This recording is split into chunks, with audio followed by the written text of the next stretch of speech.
the Titans, the division is ours. I don't care what Houston did yesterday. They're going to go get their Letterman jackets again. The Indianapolis Colts are 2-6 against the Titans since Pat McAfee came up here and did his wrestling announcement. And the Jacksonville Jaguars, they haven't had back-to-back winning seasons since I was a senior in high school.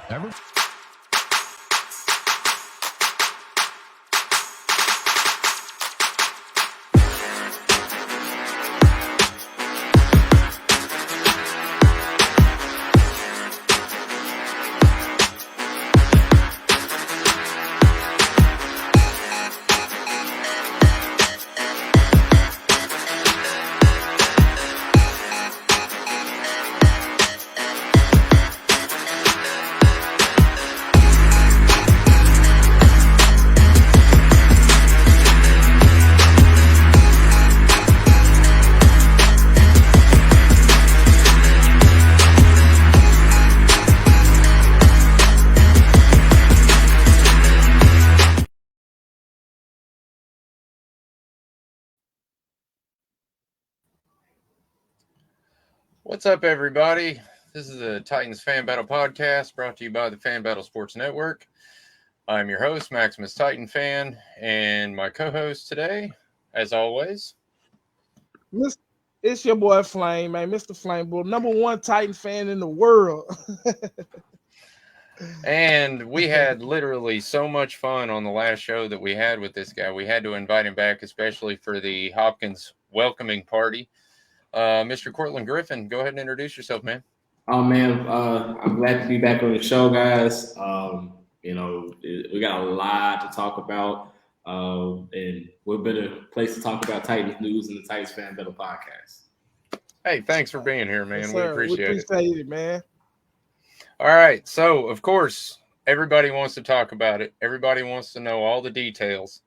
Like, literally, I don't know about you, but my social media has been nuts lately. I literally haven't been able to hardly keep up with it.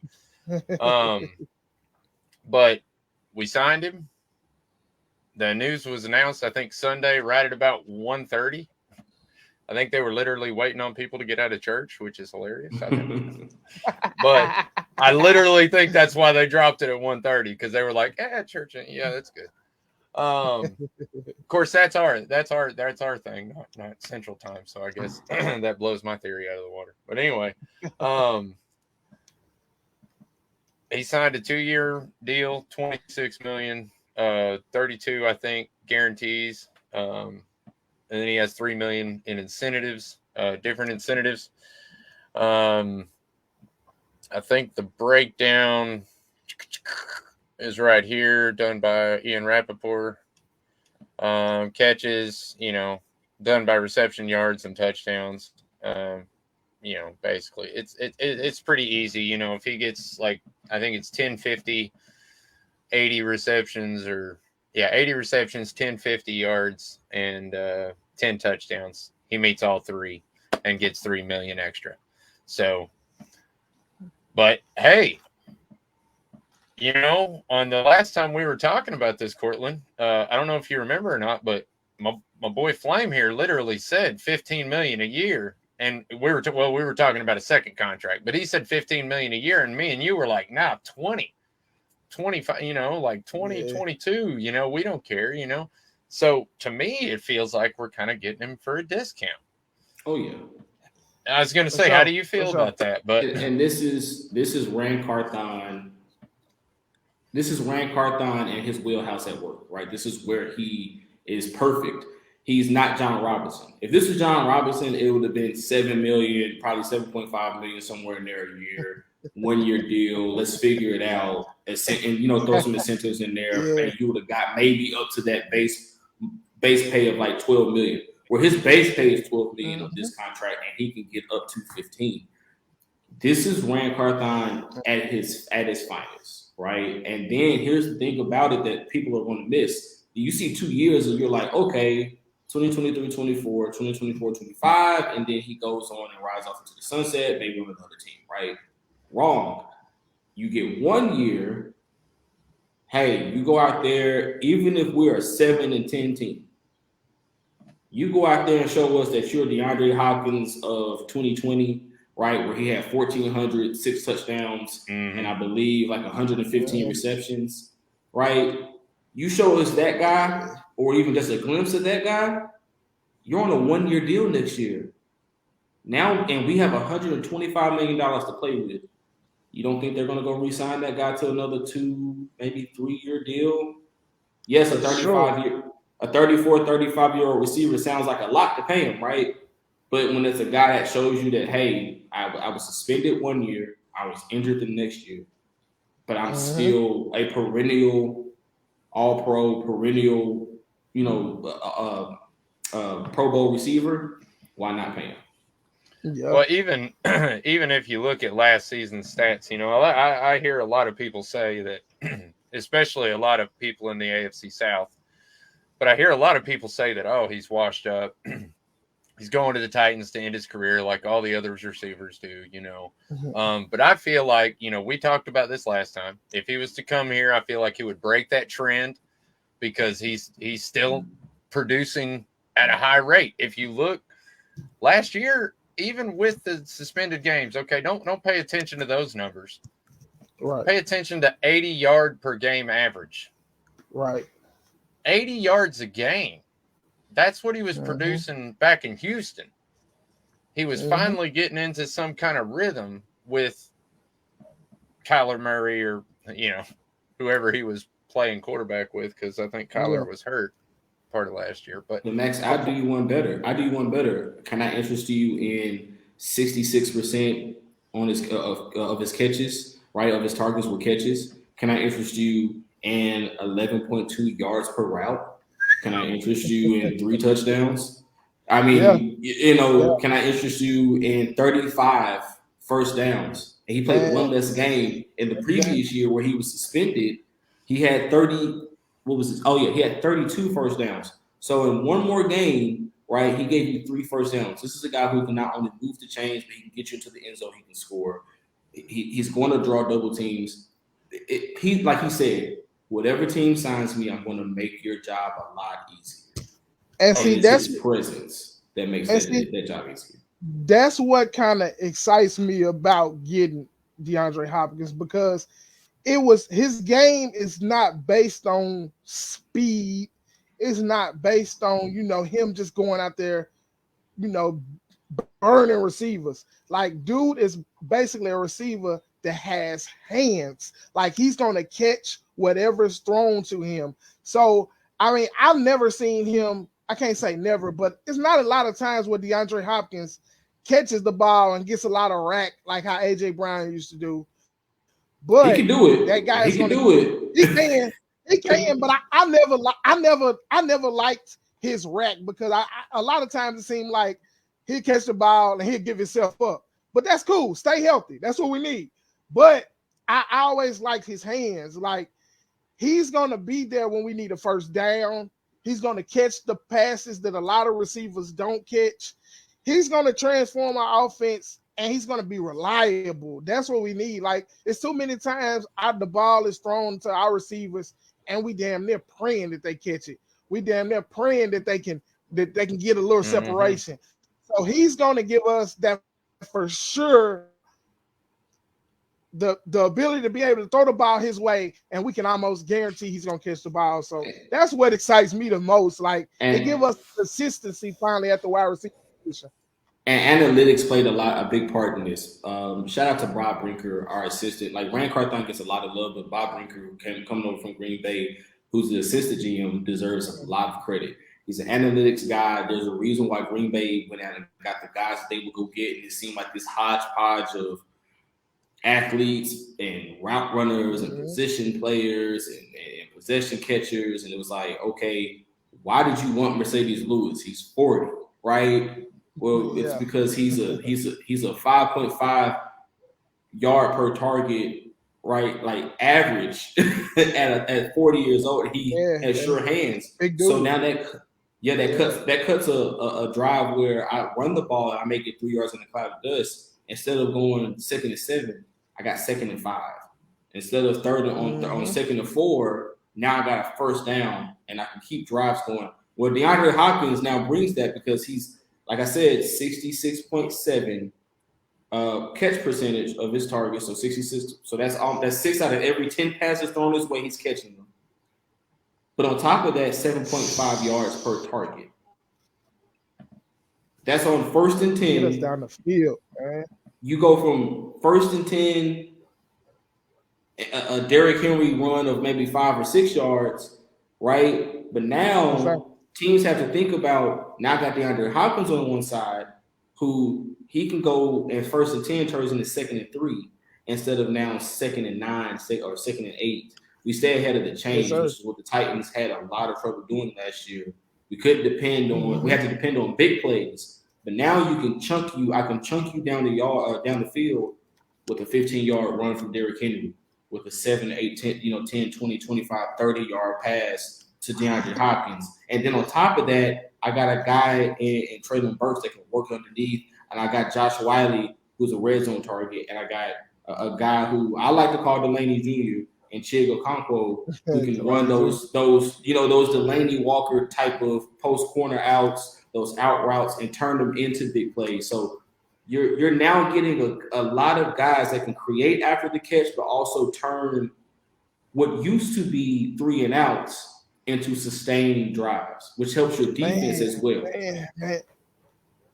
And people forget about that those drives do help our defense get a breather. Those 3 and outs used to kill us. A lot of people don't think about how bad 3 and outs kill your defense. It's like, man, they just got off the field, whether they gave up a field goal, a touchdown, or made the other team, turnover on downs. Man, bro, those 3 and outs on offense, they not only kill the momentum, they kill our mentality, they kill the morale. When your defense looking up like, oh, we got to go back out there and make another stop. These wide receivers are already killing us. Man, I'm telling you, that's what I mean when I say that Hopkins gonna provide that consistency to our offense, man. Like you just said, it's gonna be a first down here. He's gonna open it up to where Derrick Henry can run. It's just he make the whole offense better, and I can't wait to see how it's. And it keeps opposing offenses off the field, which means they can't get a rhythm, right? They can't sustain drives, and so that I think that's where a lot of the holes that people have about the Titans, right? A lot of the negative dark mark or black marks that you have on this team and this roster now get remedied with just one guy. Like, people always look at the offensive side and what that all guy's offensive impact is. He's a force multiplier. Like, there's only like 4 or 5 guys in the league that are force multipliers at the wide receiver position. Justin Jefferson is one, right? Devontae Adams is another. DeAndre Hopkins is another. Right, and then you can throw some other names in there. Debo Samuels, of course, AJ Brown in Philly. There's some other guys, right? But DeAndre Hopkins is a force multiplier. In other words, you put this guy on your team, he affects more than just your passing game, right? He affects your defense. He affects your team, your locker room morale. He affects the effectiveness of your quarterback, the run game, the defense. He does all of these things, and just with his presence being there. And also the professionalism that he brings, because he's now going in, I think, year 10. So this is where you see players start to kind of go into that mentor role, and we'll talk about that later. Well, I'll say this, man. People talk about how can one guy change your team, that much or whatever, and I always try to think back or take people back, not the same way, but production wise. I think this team will probably outdo the AJ Brown, Corey Davis days, because that's what I'm looking at right now. I'm looking at Treylon Burks is as good or better than Corey Davis, I think he will be, especially this season. And DeAndre Hopkins is as good or better than AJ Brown. I say he's better. So I'd say he's better. You put those two together, and hey, there's no argument that Chig Okonkwo is better than Jonnu Smith. Oh, yeah. So, all right. Y'all ready to go there? He already outproduced him in his first rookie season. He outproduced him. And here's the thing, right? If you look at ceilings, people say, well, Jonnu Smith is Delaney Walker, right, in a bigger body. Okay, that's great. And for his time when he was healthy, I'd give him that. He was a guy that you can line up and they line the man up at halfback. You don't see that with tight ends often, right? We're not asking Chig to do that. Chig is more of a Delaney Walker clone, right? 6'1", 6'2", 240, 245, 4'4", 4'5" guy. And here's the crazy thing: as a rookie, he was ranked in the top 10 for tight ends in yards per target, catch rating, like all of these things that you look at. He was if he had played the entire season as the starter, we're looking at a guy who was a top 10, arguably top 5 tight end in the league. Yep. And that's putting him in the air of guys like Rob Gronkowski, who was playing, Travis Kelce, who was playing, George Kittle. It's putting him in that era, Mark Andrews and those guys. So when you start to look at that, you say, okay, we got a potential top 5 tight end. We have a legitimate number 1 top 10 receiver, and we have a young number 2 who can develop into a number 1 with the best running back in the NFL and a dual threat running back behind him who potential-wise can bring another element to this team, and a wide receiver number 2 who you have to respect. A tight end number 2 that you have to respect, and Josh Wiley, just because of the simple fact of his height and athleticism. This team looks totally different. Well, yeah, and another aspect I want to talk about is, we were talking about on the last show the difference between the two GMs, and how, as an old fan, we were just excited to have something besides the crazy, crappy old Floyd Reese. We were just excited to have something different, and he was making moves. I mean, he did the David Stewart move, got rid of Dorial Green Beckham, which was an amazing, or Dennis Kelly, I'm sorry, but that was an amazing trade. He did get David Stewart. He also, he made a lot of he made a lot of bad moves, made a lot of bad draft picks. He made some decent draft picks, but the point is, the difference between, when, this whole John Robinson thing went on and they fired him. And then, so when we were looking for a new one, I was just all skeptical and then they hired Rand Carthon. I didn't really know that much about him, if I'm being honest. I'm not that deep of a football guy to know all the GMs and stuff like that. But I was impressed with his demeanor and the way he handled himself, and I was like, all right, well, let's see what the guy's got in the draft, and then I wasn't impressed at first, but then I kind of started digging into it more, as if I was a football coach, and looking at these RAS scores and all these different things. And I was like, wow, okay, maybe I'm kind of starting to see the guy's vision, and then, you also look at the offseason acquisitions that he got. And right now, literally when he signed DeAndre Hopkins, for me, in my mind, I literally saw Rand Carthon walking away in slow motion, when a building explodes and you hear that really awesome music and he's just strutting, dude, yup, I just aced this off season, y'all. And he has. As far as I'm concerned, it's an A+ Kickstarter. How can you do that with as little money that we had, as little wiggle room that we had, and he has produced us a contending team? He came in optimistic. So, and that's the big thing with the GM. And that's the reason why he got the job, was because one of the things that he said in his interview process was, I don't feel like the Titans have to completely restart to rebuild. I don't think you guys have to rebuild. This team just needs to have some infusion of talent.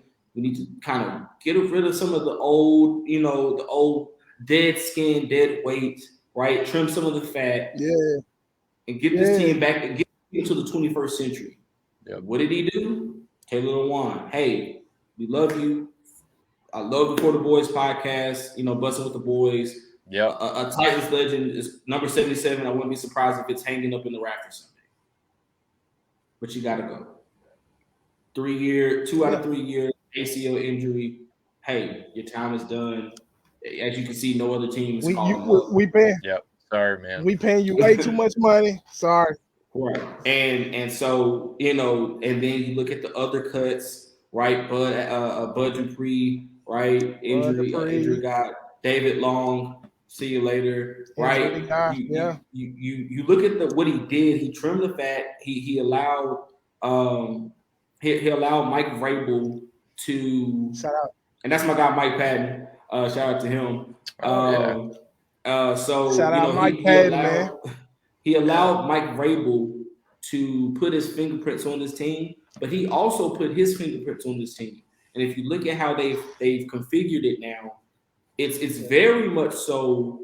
Let's build through the draft and then get the bigger pieces on the back end, right? It's not always about the big names. You see teams. We've seen teams in the past. The Cleveland Browns are a prime example, right?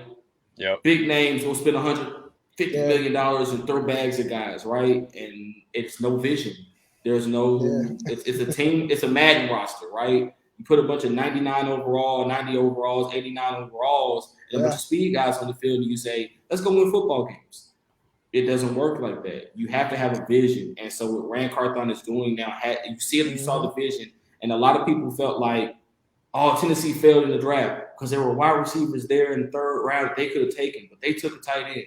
There were wide receivers there in the fifth round. They could have, and they take an offensive lineman. What are they thinking, right? Well, he said it. Him and Mike Vrabel both said it. Hey, we have a plan. We're going to see what the free agent market looks like. Where there's no free agent guys. I felt like Austin Ford going to the Cardinals gave us an upper hand. I feel like they knew that DeAndre Hopkins was going to be out in Arizona, and so Mike Patton talking about Aziz Al-Shaair. He's gonna ball out. I agree with you, Patton. He gonna ball out this year. He's gonna be all on the ball. People don't understand. He's gonna be a fan favorite.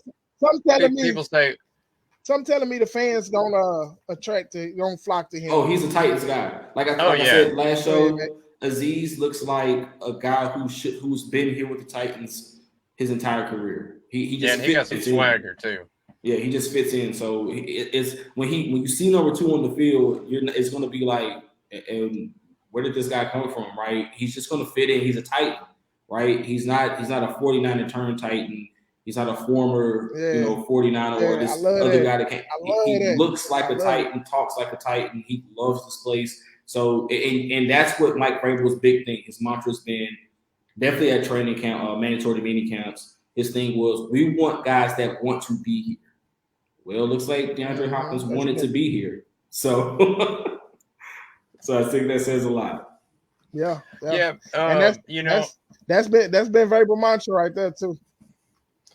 Yeah, and a lot of people have been comparing the latest wide receiver we picked up on free agency, and I'll actually like to use this comparison. I actually love it when they bring this up, because Julio Jones signing, if you look at it, just again goes to show you the difference between our GMs now and then. But the Julio Jones signing crippled us, and it was a real high risk deal. I mean, it was a high reward, but also very high risk. I mean, we gave up draft picks, 4 void years in his contract. I mean, it was insane. All right. And now this time we're not only are we saying, all right, here's a base salary and here's an incentive deal, which, I think incentive driven contracts are the best kind, especially when you're talking about a veteran. And then not only that, the money, I mean, we don't really know the specifics yet, but the money that we're getting him for, and there's no draft capital. So when you look at the comparison of the two, it's with DeAndre Hopkins, even though he's a much better player in my eyes, where he's at right now in his career compared to the Julio Jones when we got him. But if you look at the two deals alone, we're getting Hopkins for a much low risk, cheaper contract. It's better structured, no draft capital. So it is way different than when we got Julio Jones. Automatically. Yeah, and I think it's exactly what you're saying is what got John Robinson fired, because a lot of times the moves he make, he didn't think about the future enough. Like when he made that Julio deal, it was kind of like all or nothing. Like we gave all for that one season. We gave a lot up for that one season, and we knew the next couple seasons was gonna be rough. He knew that we was gonna have hell with that salary, with the salary cap them next 2 seasons. So it was. I felt like John Robinson was just like, fuck it, let's get him. Let's give him the draft pick. We're gonna go all in. This is gonna be our Super Bowl year, and that's why his ass was crying when we lost that Bengals game in that off season on that video. That's why he was crying, because he knew, if he didn't capitalize with that Julio trade, we was gonna be in trouble. And that's why he had to end up shipping AJ off. And I mean, he really got us he really dug us a hole. And I'm liking how Rand is trying to get us up out that hole. So far, I'm liking everything Rand done done, man. As far as the free agency sign, the way he's fixing the offensive line, keeping Tannehill, not listening to all these folks in his head. What we gonna do at the quarterback? We're gonna trade him. Like, I'm liking, everything he does. He's gonna keep Tanny. We're gonna rock out. We're gonna fix our offensive line. He brought these key pieces in on defense: Arden Key, Azil Shair, everybody he done brought on defense. And it's like, so I'm liking the Hopkins, getting Hopkins. And like I said, even in the draft, he didn't panic. He didn't spend our first round, our second round on the wide receiver, because everybody know that's what we needed.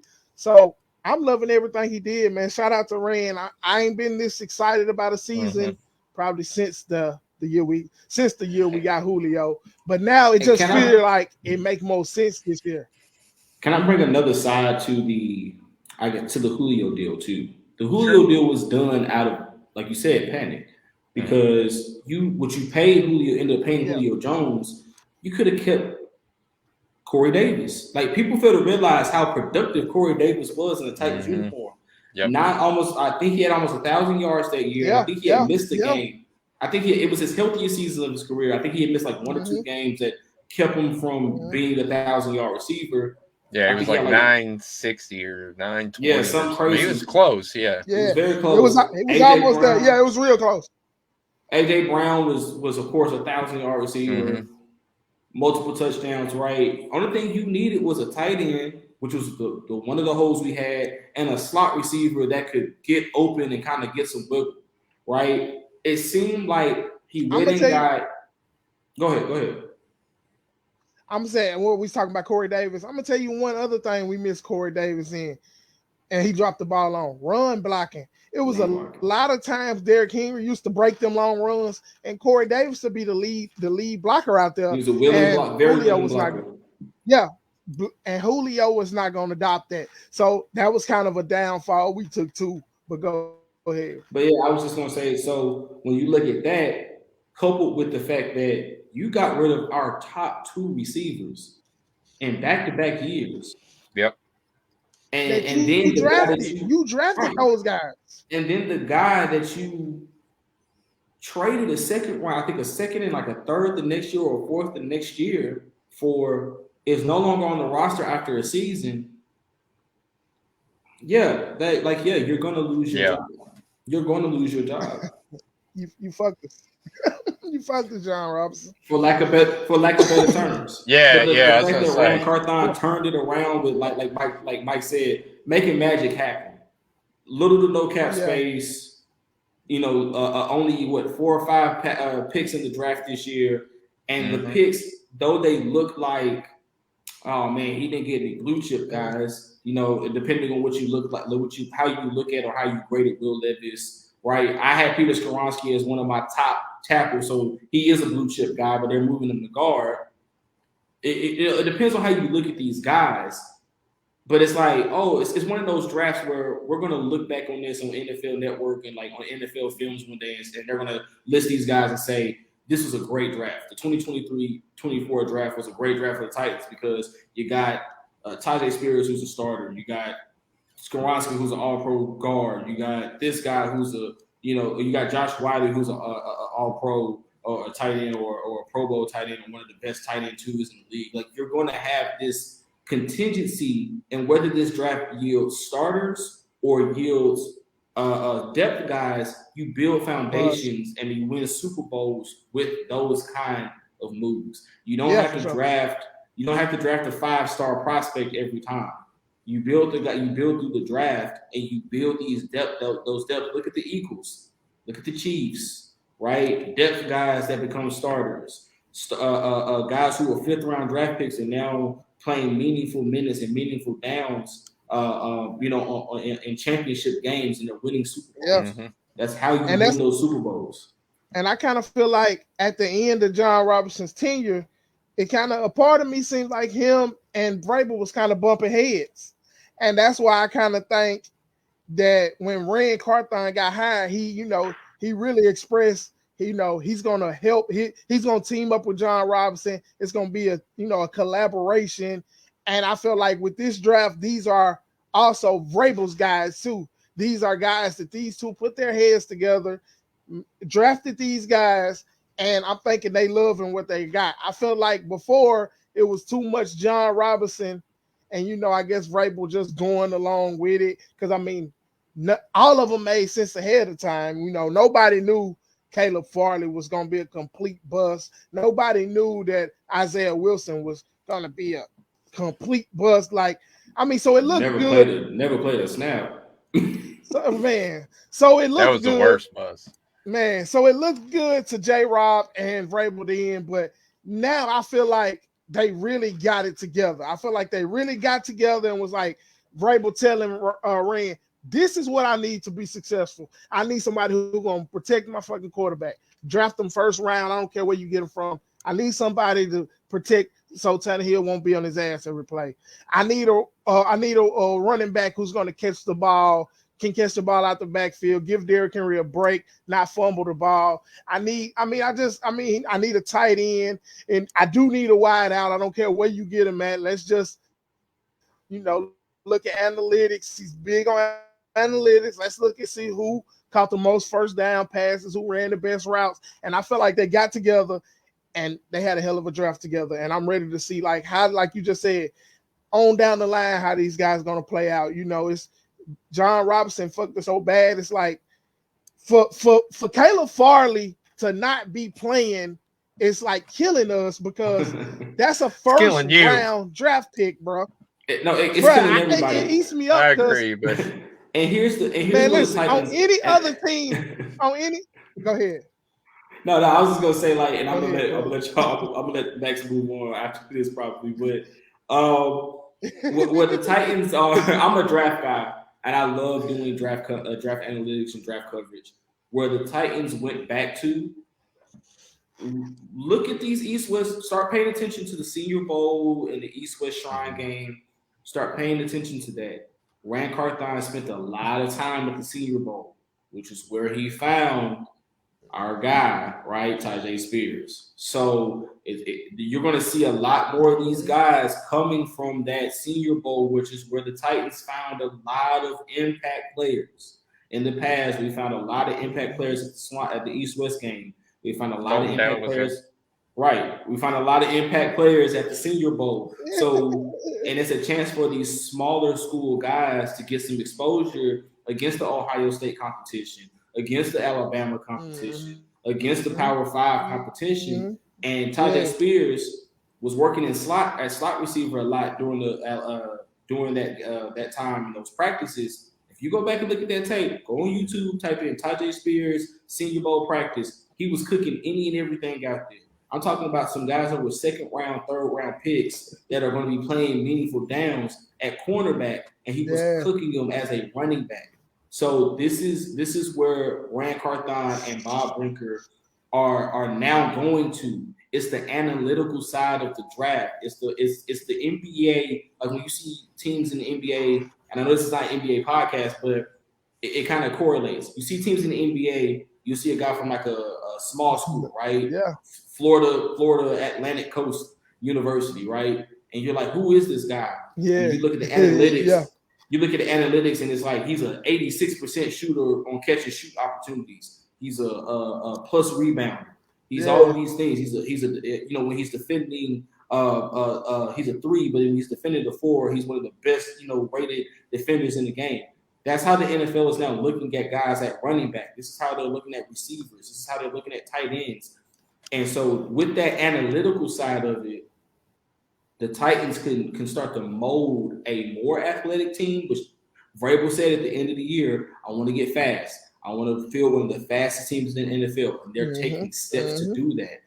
He wants to be physical. Where they got fat, they got physical. Azeez Al-Shaair is one of the most physical linebackers in the game. If you look at his run grades, if you look at his pass coverage grades, he gets a lot of deflections, and a lot of those deflections are just him separating a man from the ball. So like when you look at that, this is the type of Sean Murphy-Bunting was one of the best press man corners in the league last year. If you look at the analytics, so when you look at that, this is the vision that you're starting to see with Vrabel and Carthon and Brinker, because I want us to really start to give our assistant GM some praise, because Bob Brinker is a hell of a football mind himself. It's not just Rand in that front office. It's not just Mike Vrabel, and I love those guys, but I love the fact that they added Bob Brinker, and also the fact that they're bringing in an analytics department. Yeah, something that the Titans haven't had. We pulled. I can't remember her name, but they pulled the assistant analytics to be our head of our analytics department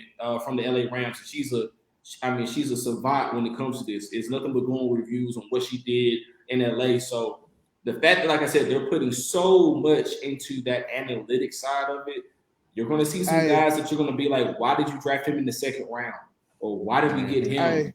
And see why when he gets into the system. You definitely own to some, Gordon. Like, that could be big, bro. Like, I never really thought about, I've been hearing the analytics thing and us having, but now that you broke it down and, let us know, it's a team now, and like they're really going to be looking into that stuff now. That's big, bro. And that could be Rand Carthon that was Rand Carthon's job. And if you go look at this track record, a lot of people didn't know that. At the 49ers. In LA and the 49ers, he's the reason why they drafted Cooper Kupp. He's the reason why they drafted Aaron Donald. Those guys that were playing in like these schools that you never really, that you're like, what? Where's Minnesota? Whatever. Where's Pitt? What, that guy from the ACC? And they're not known for defensive linemen. Aaron Donald, and you get Aaron Donald, who's probably one of the greatest, if not the greatest defensive player we've ever seen. So the thing that John Robinson was doing was basing it off damn near luck. Old school. It was old school. Yeah, scouts. Bill Belichick style. Yeah. Hey, 4-4. Hey, he wants a 4-4. We put him here, right? If you look at it, if you look at the difference,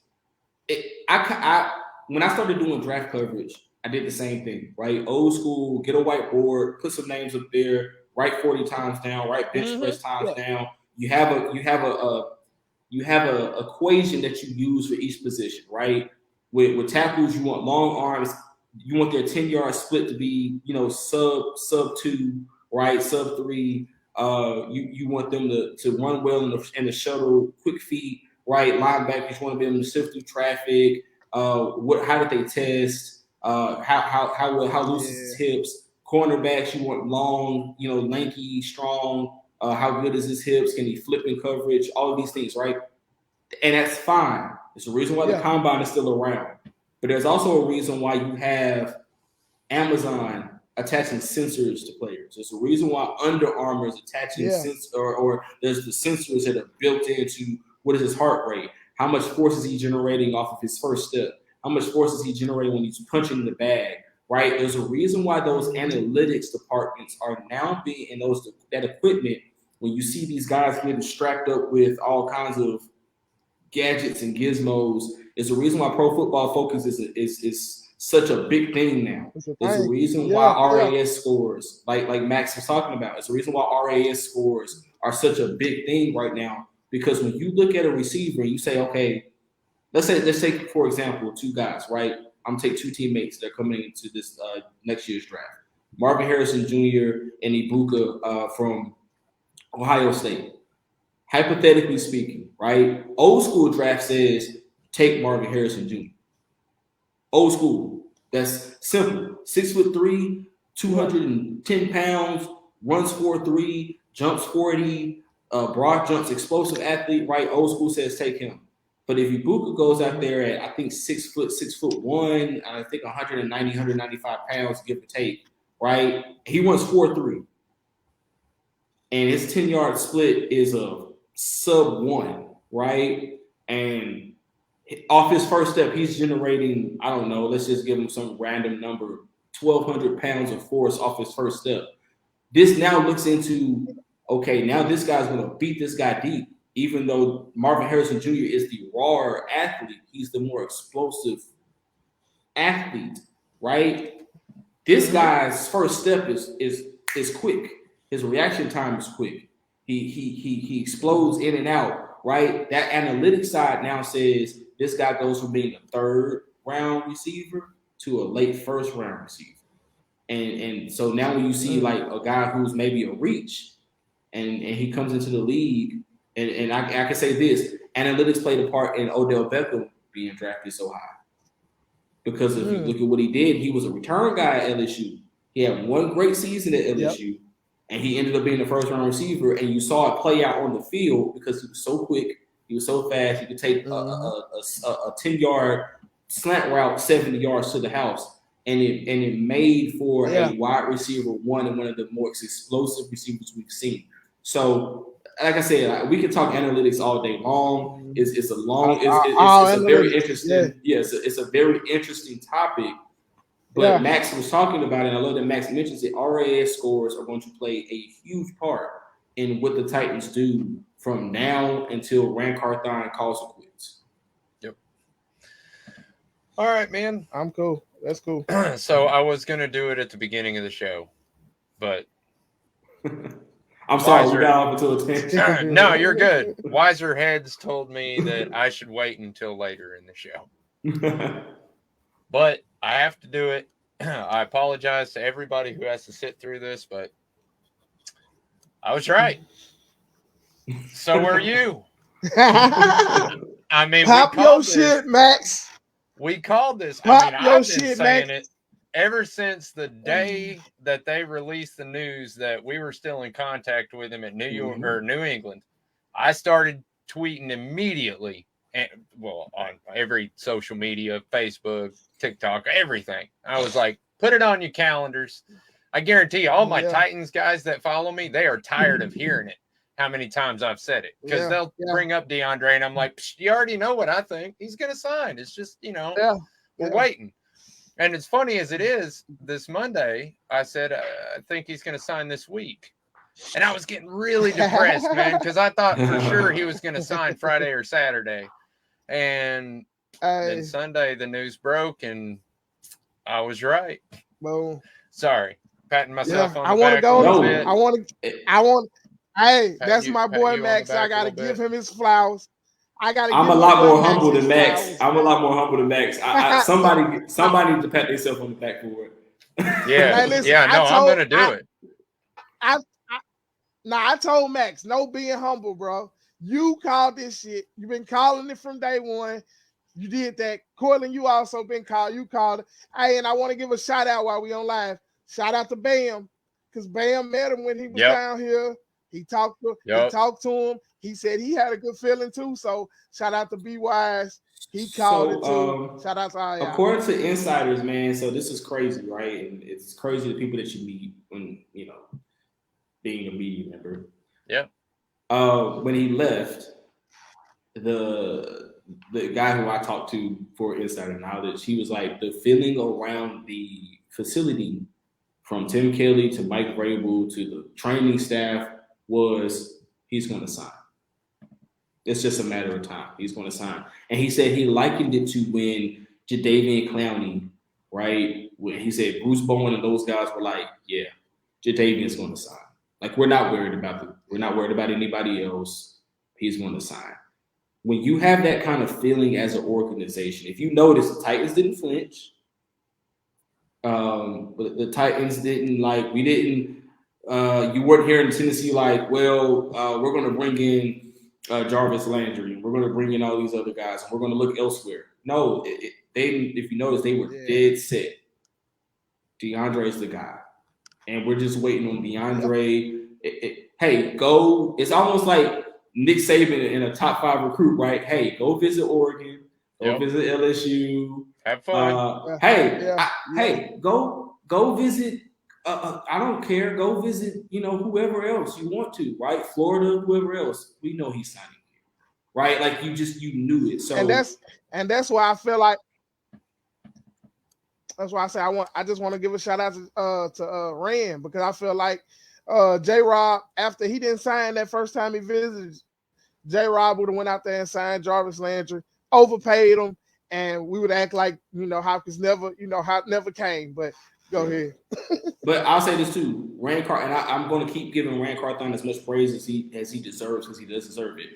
There's a front office. 49ers fans should thank him for Deebo Samuel being a 49ers fan, because he's the guy that flew down to Miami and had a conversation when that guy was asking to be traded and was out the door. He was essentially all but gone in San Francisco. Rand said, no, I want to go talk to him.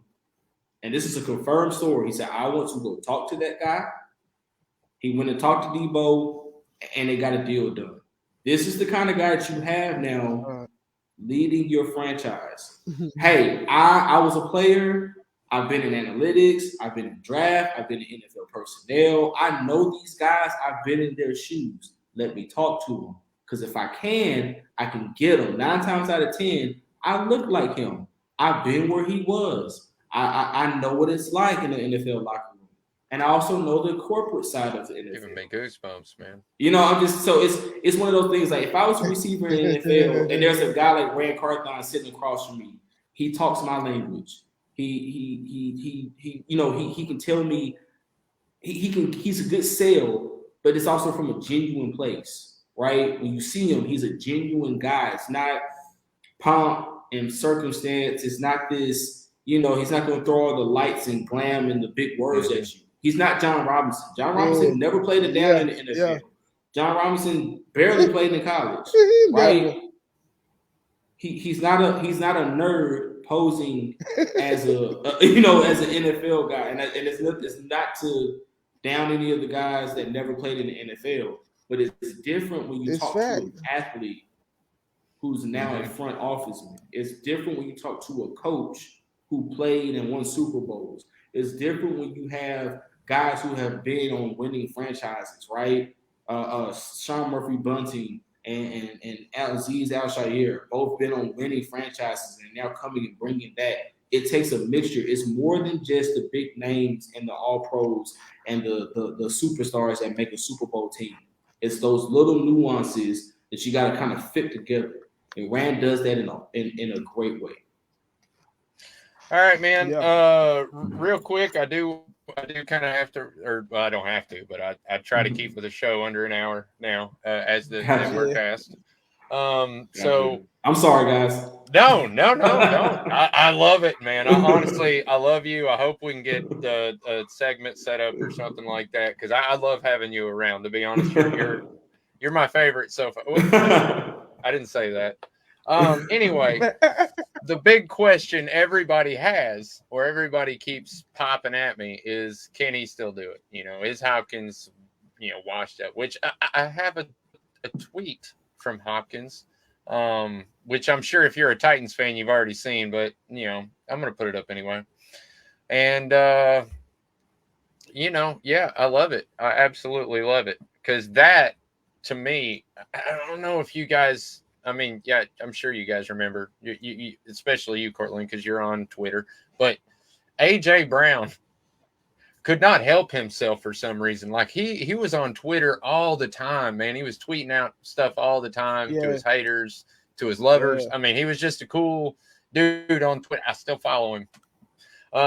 But anyway, DeAndre, I mean, immediately was tweeting and Instagramming about it. I mean, immediately. You know what I mean? Immediately, was calling people out, that were saying that he was washed up, and he's like, oh, y'all were just asking for me, and then had to delete some stuff. So I love it. That's absolutely the kind of guy I want here. Absolutely the kind of guy I want here. It just brought back all kinds of good memories for me. Oh, yeah.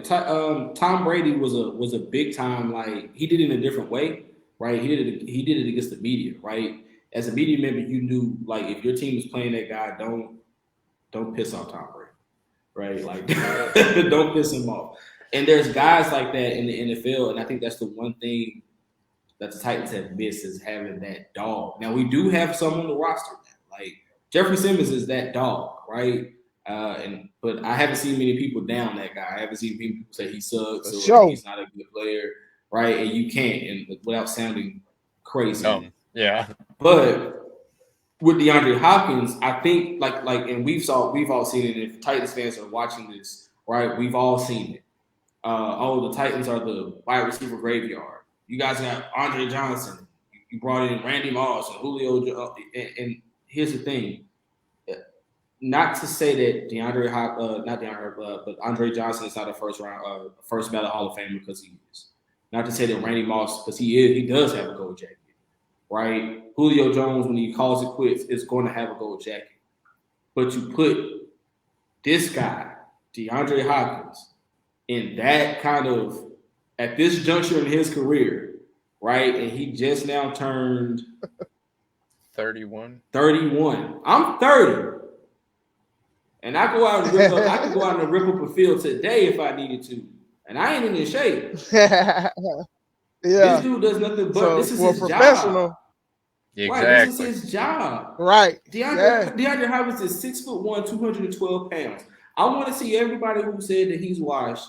You go ask the Titans, you have a walk-on tryout, and you point out number 10, and you say, I want to cover him. And see, don't you get cooked. And see how washed that man is. Like, he's going to go out there, iron sharpens iron. He's hearing everything. He's not Kevin Durant as far as, like, thin skin, but he's going to remember every hater. He's going to remember every fan base. He's going to remember every pundit and naysayer. He's going to remember each one of them. And every week, from week 1 to week 18, he's going to say, I told you so. What was that you were saying? Yeah. Who's washed? Yeah. That's every week. And he's not going to say it verbally. He's going to say it with his play. Yep, on the field. Yeah. So this is, like you said, I love having this guy on the roster. Outside of just the fact that it's DeAndre Hopkins, I love having a guy at the receiver position who's in the words of Terrell Owens, I love me some meat, and I hope you brought your popcorn.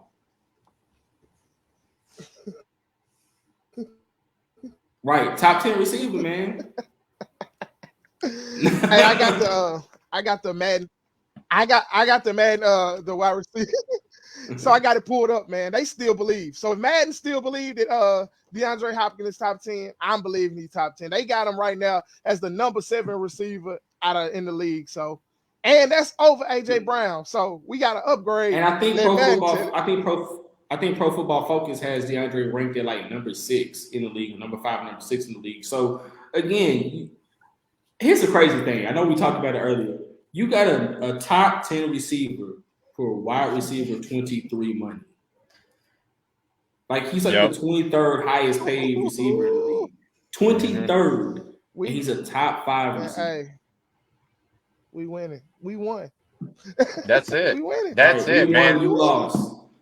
Like, be salty. This is the new Tennessee. Like, and I've been trying to tell people, this is the new look Tennessee Titans. Like, I know that gets said a lot with teams that make front office changes, but this is where, like, the Titans are now in that we have a GM that can now compete with other GMs.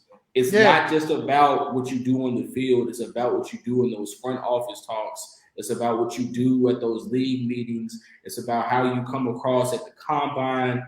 For a lot of people that don't know, the Julio Jones trade was talked about and shaken on at the combine. Rand is now going to be that guy who's representing two-tone blue at the combines, at these league meetings, at these drafts. He's going to be that guy. You're going to see a lot of players that are going to start saying, I want to go to Nashville.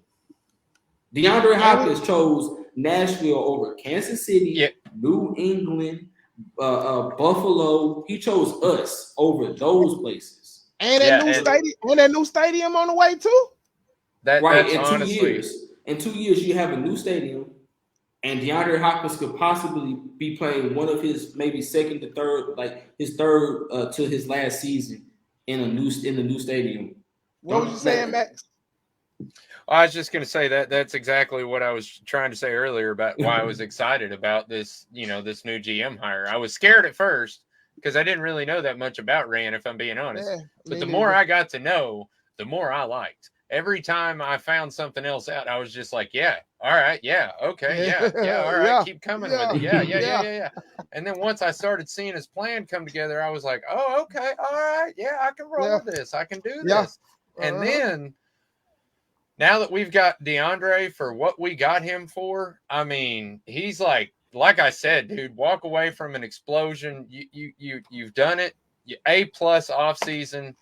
Could not be happier with our GM right now. I'm really excited to see what happens next year when he can really throw some bags around, and I don't know. I'm just super excited. Here's the thing I will say, more money, more problems. And that is not just a street saying, that is a football thing, because when you got that kind of money, it's easy to go out and be like, new shiny toys, right?